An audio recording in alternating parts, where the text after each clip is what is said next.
especially. Upon retiring to bed late in the night of the 7th or 8th day after the placing of the Lady Madeline within the donjon, that I experienced the full power of such feelings.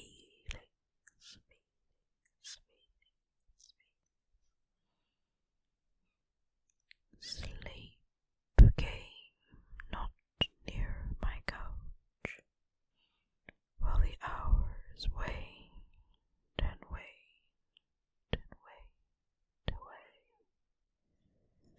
I struggled to reason of the nervousness, which had dominion over me. I endeavored to believe that much, if not all, of what I felt was due to the bewildering influence of the gloomy furniture of the room,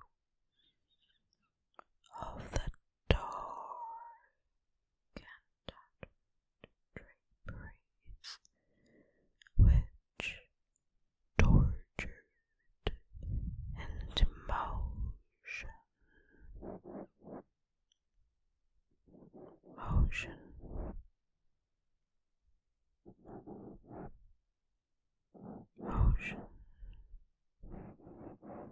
by the breath, by the breath, by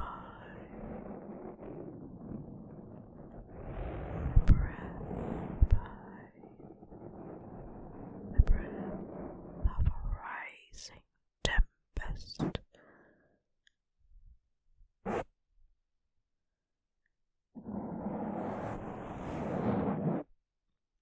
Swayed fitfully to and fro upon the walls, and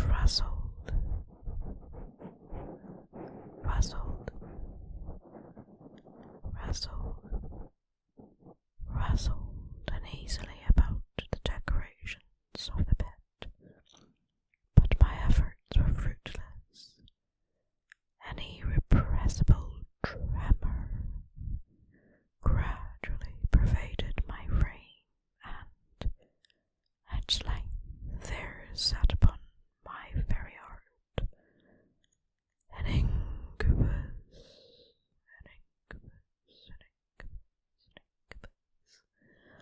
of utterly causeless alarm, shaking this off with a gasp and a struggle. I uplifted myself upon the pillows, and, peering earnestly within the intense darkness of the chamber, hearkened, I know not why, except that an instinctive spirit prompted me to certain low and indefinite sounds which came through the pauses of the storm at long intervals I knew not whence, overpowered by an intense sentiment of horror, unaccountable yet unendurable. I threw on my clothes with haste, for I felt that I should sleep no more during the night, and endeavored to arouse myself from the pitiable condition into which I had fallen, by pacing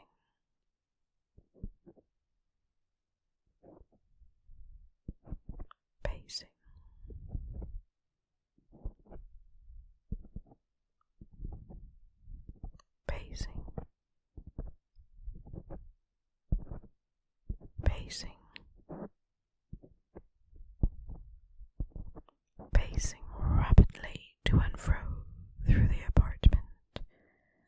I had taken but few turns in this manner when a light step on an adjoining staircase arrested my attention. I presently recognized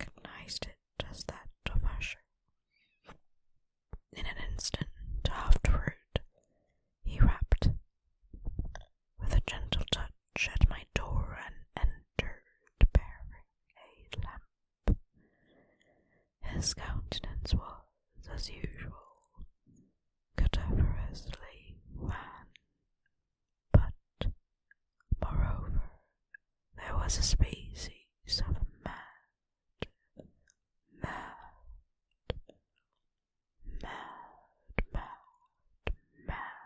hilarity in his eyes, and evidently restrained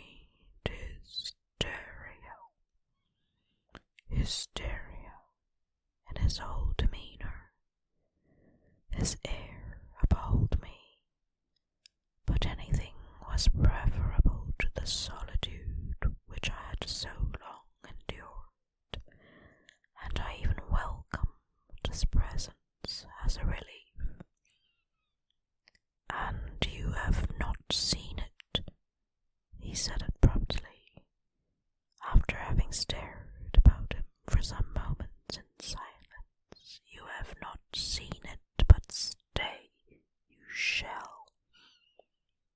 Thus speaking, and having carefully shaded his lamp, he hurried to one of the casements and threw it freely open to the storm. The impetuous fury of the entering gust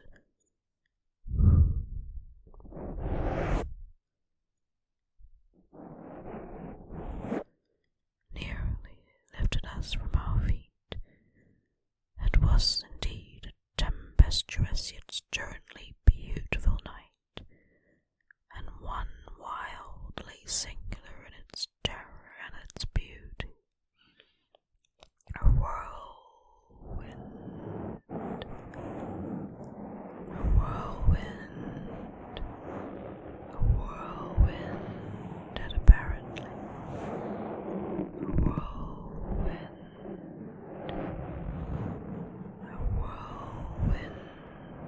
had apparently collected its force.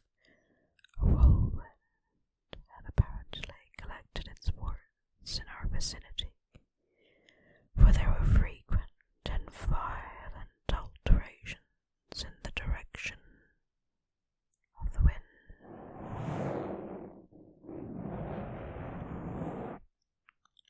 and the exceeding density of the clouds,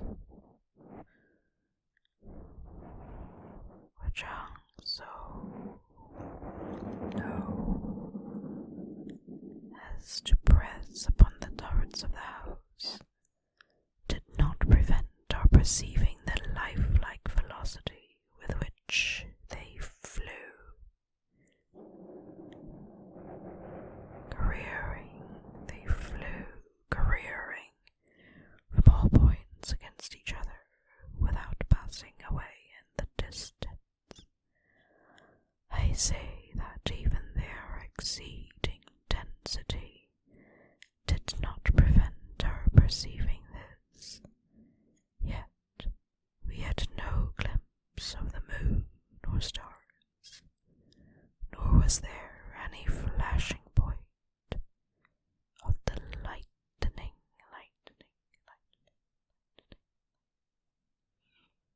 but under the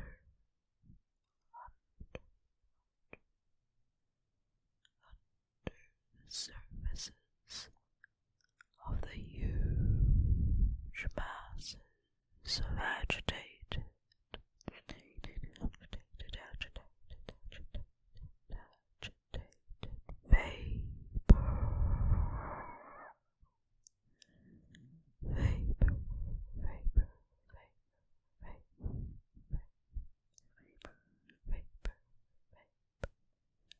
as well as all terrestrial objects immediately around us, were glowing in the unnatural light of a faintly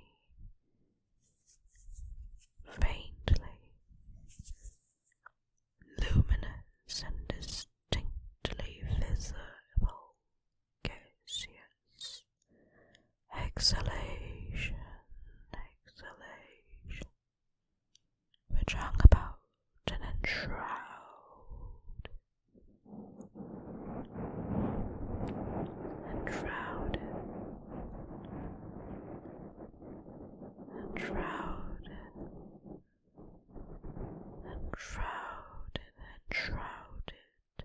shrouded the mansion.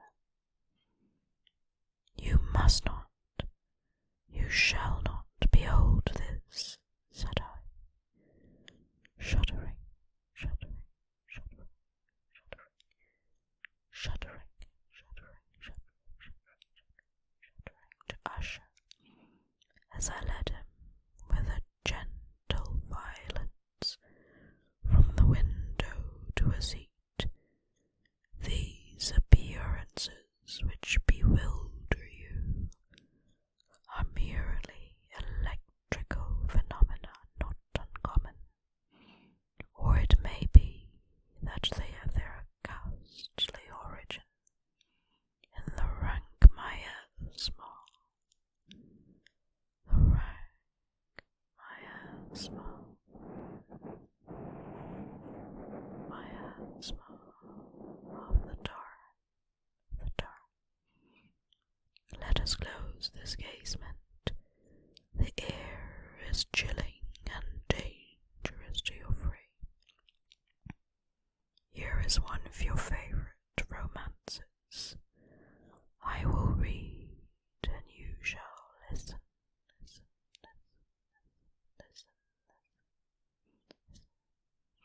And so we will pass away this terrible night together." The antique volume which I had taken up was the Mad Tryst of Sir Launcelot Canning, but I had called it a favourite of Usher's more in sad jest than in earnest, for, in truth, there is little in its uncouth and unimaginative prolixity which could have had interest for the lofty and spiritual ideality of my friend. It was, however, the only book immediately at hand, and I indulged a vague hope that the excitement which now agitated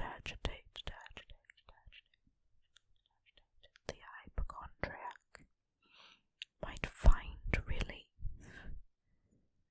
for the history of mental disorder is full of similar anomalies, might find relief even in the extremeness of the folly which I should read. Could I have judged, indeed, by the wild, overstrained air of vivacity with which he hearkened, or apparently hearkened, to the words of the tale, I might well have congratulated myself upon the success of my design.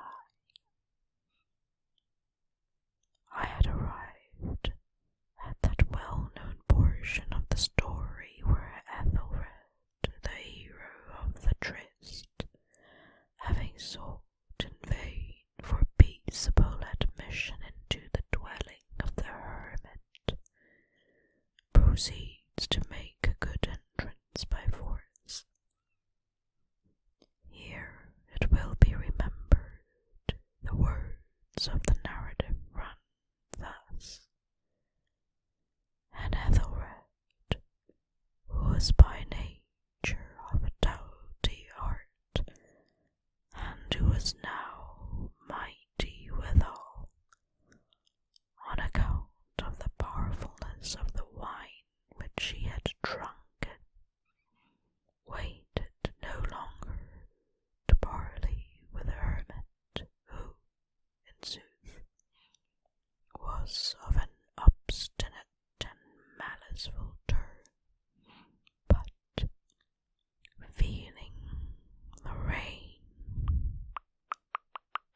so cracked and ripped and tore all asunder that the noise of the dry and hollow-sounding wood alarmed and reverberated throughout the forest.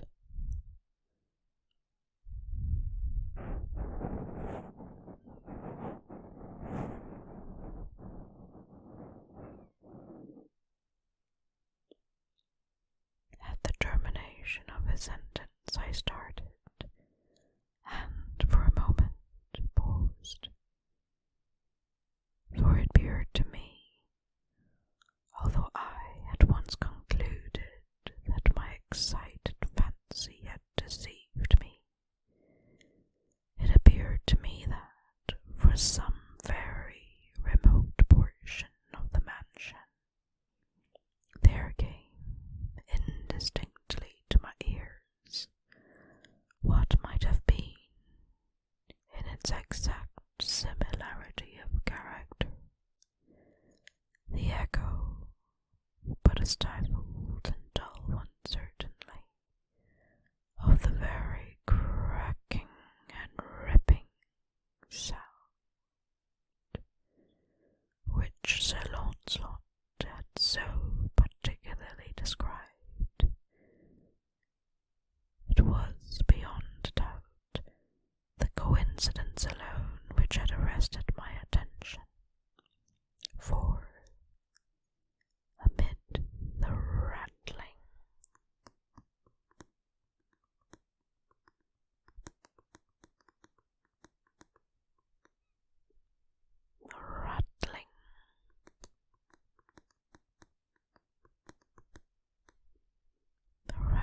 of the sashes of the casements, and the ordinary commingled noises,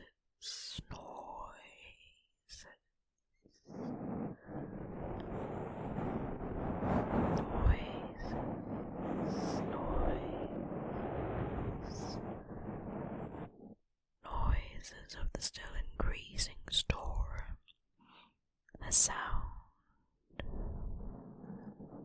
in itself. The sound in itself had nothing, surely, which should have interested or disturbed me. I continued the story.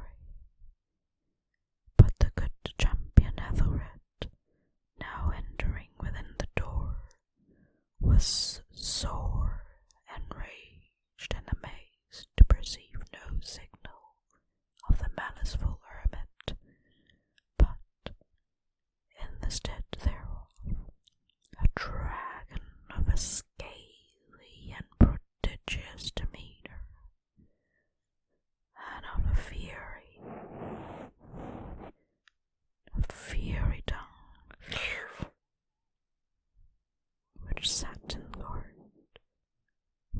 in guard before a palace of gold with a floor of silver, and upon the wall there hung a shield of shining brass, with this legend enwritten: Who entereth herein, a conqueror hath been, who slayeth the dragon, the shield he shall win. And Ethelred uplifted his mace and struck upon the head of the dragon, which fell before him, and gave up his pesty breath with a shriek so horrid and harsh, and withal so piercing, that Ethelred had fain to close his ears with his hands against the dread